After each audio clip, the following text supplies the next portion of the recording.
Hi, I'm Simon Rushton and this is Taxi Chronicles Podcast. On this podcast, we spontaneously interview unsuspecting passengers with their permission, allowing them to share their intimate life stories and concerns. As our slogan states, real riders, real stories. Some riders prefer to be anonymous, while others ask me to tell their story later on. Either way, there are all genuine 5 to 10 minutes stories, so sit back and enjoy this episode. Morning. Yes, we're back with another interview. We've got, I'm not sure if they're a couple, but there's a lady and a man, and they seem to have some form of chemistry, so who knows if they're not together yet. But anyway, the lady specialises in, I wouldn't like to say bits and bobs, but crafting stuff, and she's been selling it. And the man has had an extensive career in advertising, and it's Amanda and Friday. My name's Friday. Friday. Day of the week. So welcome to Taxi Chronicles. Awesome. It's so great to be here in the taxi and going to the place we want to go. Okay, that's good. So we'll start off with Friday. Yeah. You said you've been in the industry for 20 years. What motivates you, and what's a typical day like for you now? Yeah. How has the industry changed? Okay. I guess just to clarify that Amanda and I are not a couple. Okay. We're good friends, but not together in a relationship. But we both have significant others. Oh, you do? Okay. Yeah. Yep. Okay. Yep. Very happy in our relationship. It's not quite as I said it was. Yeah. You don't really get on. Yeah. No, we're good friends. We get on well. Okay. I can't pronounce her surname, but we get on well. Okay. But yeah, so I've been in advertising for 20 years. I've run my own business called Running with Scissors for 12. What I like about it is the creativity, and actually that every day is a little bit different. So I work with lots of different clients, lots of different companies, and get to create interesting content for them and share their products with people in different ways. Mm-hmm. That's what I do. That sounded very rehearsed, didn't it? Yeah, like I've been practicing. Good at this. Yeah, well, that's good. And so what motivates you? I guess I just really love problem solving, and I really love creativity as a tool to problem solve. Mm-hmm. So, yeah, I guess I'm not really, I guess I get a little bit bored easily, so I really like when things are changing and moving, and that's one of the nice things about advertising, that nothing really stays the same for too long. Mm-hmm.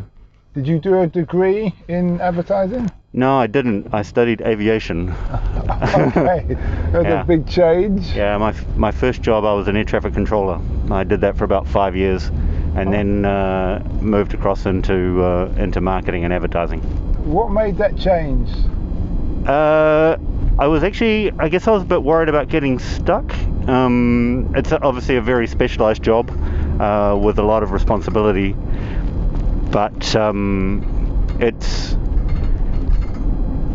yeah, you kind of end up doing the same thing for a long period of time. There's obviously differences within different types of air traffic control, but you just end up being in the same role, kind of doing the same stuff for your lifetime. And around the same kind of people. Yeah, very much so. And I decided that it would be a good idea to try some other things, knowing that I could always go back, and just never quite made it back. Okay, that's good. So when you've had your own company, yeah, what made you want to have your own company? And is the company still operating? Yeah, we're still going. We have recently merged with another company called Osaka Labs. So that's like literally just happened as of the 1st of August. Mm-hmm. But the reason to start my own thing was around, I was working for one of the big global advertising agencies, and I was maybe a little bit frustrated with their view of creativity and who was allowed to be creative and what you could apply creativity to. Mm-hmm. So I guess at the time it was very TV commercial, like very focused on television commercials. Mm-hmm. And my feeling was that creativity could be used in a lot of other areas to help businesses kind of succeed. And so I decided to start my own thing and explore that. I started with a mate of mine called Andy Mitchell, and where we decided to go out on our own and see if we could try something different. Was this in Australia? New Zealand, the little state below it. I should have said New Zealand first. It's close. They're very close. Yeah, I know. Yeah.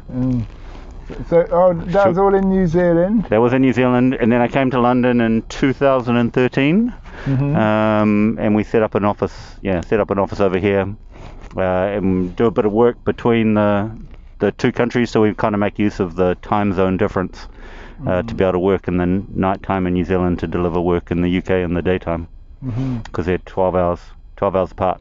So while we're sleeping, New Zealand can do work for us. Yeah, that makes sense. And also you've got the ability, it's virtual, so it doesn't really matter where you are. Yeah, totally. We can be wherever there's power in the internet. As long as we've got a computer. Would you encourage what would you say, and would you encourage a younger person to go into aviation? Into aviation? Yeah, into what you studied originally. I'm not 100% sure I know the industry well enough anymore. I guess I'd maybe be a little bit less inclined to encourage it because of the amount of automation that sits within it. And obviously now's not a great time to be working in aviation with the pandemic. But yeah, I guess if you're passionate about aviation in terms of the transportation part of it, then yeah, cool. But I don't think it's maybe not as much fun as it used to be. I think people used to be able to kind of go. No free flights anymore. I think they still do that, but I just don't think, I think in the old days people used to be able to stay overnight in places for a long period of time, and the planes were maybe a little bit more basic, so therefore you had to work a little bit harder, which made it a little bit more interesting. Whereas now it's definitely, the pilots are definitely working a lot harder than they used to. So yeah, it's still pretty fun. I've still got friends that are in the industry and they still enjoy it. So I wouldn't want to put anyone off that's passionate about it. That's for sure. And what would you say to somebody who's going into advertising as a young 20-something-year-old? What would you say they need to know?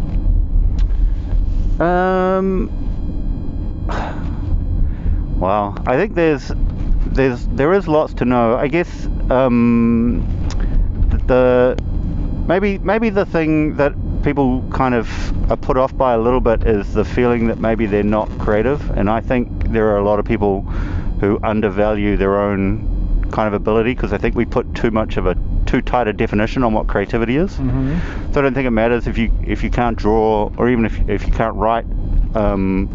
If you've got ideas, those are great, and it's diversity of thought and a diversity of ideas that are really important. So I think maybe it's less about what you need to know and more about if you're interested in it, then get into it and find out which parts of it you like, because there are also so many options now, from being able to write code through to coming up with ideas, to being a writer, to being an art director, to being a photographer or a designer. There are so many elements to it. And there's a social media side. Yeah, and the social media, which is massive now. So so much has moved to digital social media and YouTube and AdWords and things like that. So websites. What's your speciality? I specialize in social media. Social media. Yeah, and most of it's around. So my part of it is around the content creation. So making things that go on social media. Okay. And what I really like about that is that it's creating lots of little short stories for businesses that help kind of explain who they are and what they're about. Yeah. Okay. All right. Should we talk to Amanda for a little bit? Do you think? I reckon we should get to Amanda. Yeah. Amanda Lundgren. Amanda, we okay? Yeah, all good. Okay, that's good. So, What made you want to start arts and crafting?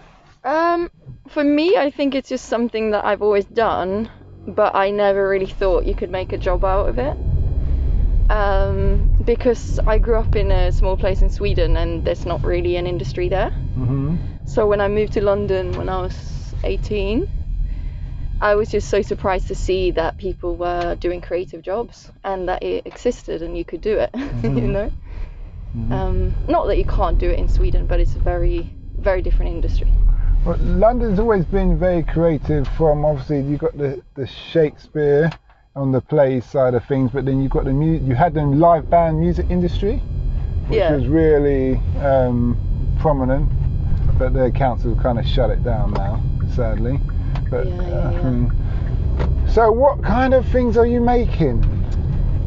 So I make these sort of line drawings and then I turn them into different pieces of textile. So like embroidery, weaving, printing on textiles, basically anything textile based, I guess. I'm very interested to like play around and find new ways of doing things. Mm-hmm. And just incorporating like making with your hands into what you wear and what you have in your house, and almost anything, I guess. You said you was here from 18. Yes. What brought you to London? Well, I think I came to London as a teenager, just to visit with my friends, and I've been to London a few times when I was growing up, just on holiday, and I just always had this really good feeling about London.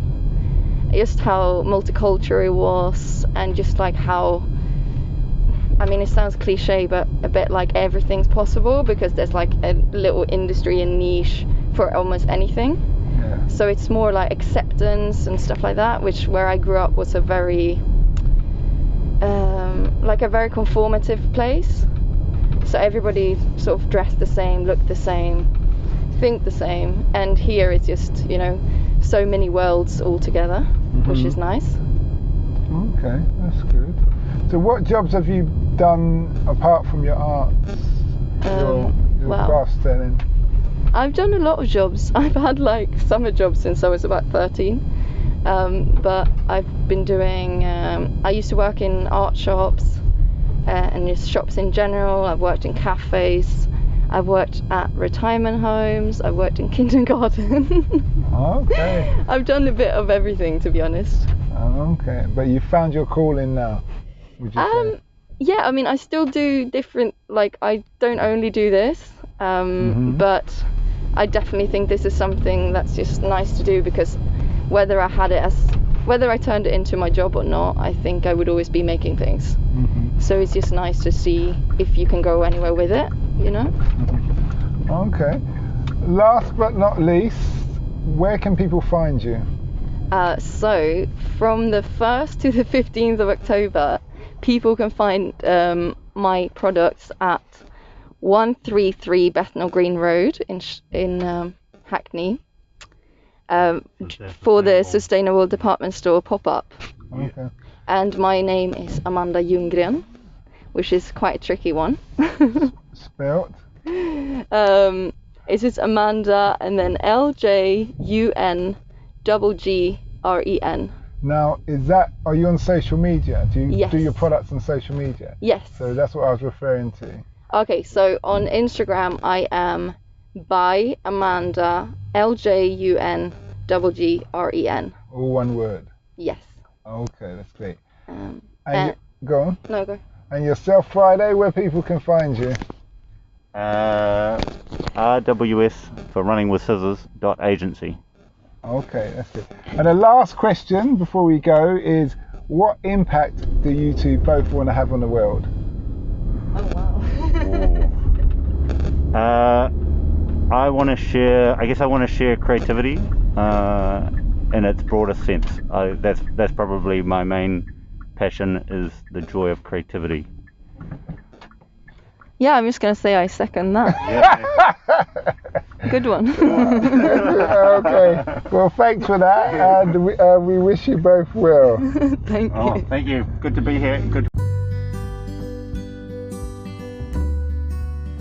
We hope you liked that episode. Keeping in mind we never know who we're going to interview.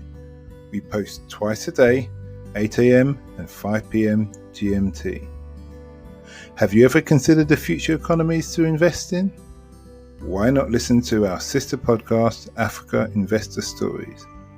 Considering Africa has the fastest growing economies and population on Earth and has done for many years, it holds 30% of the world's known natural resources. We publish twice a week, Tuesday with a guest investor and Fridays talking about investment, politics and history, providing a clear understanding for any potential investor.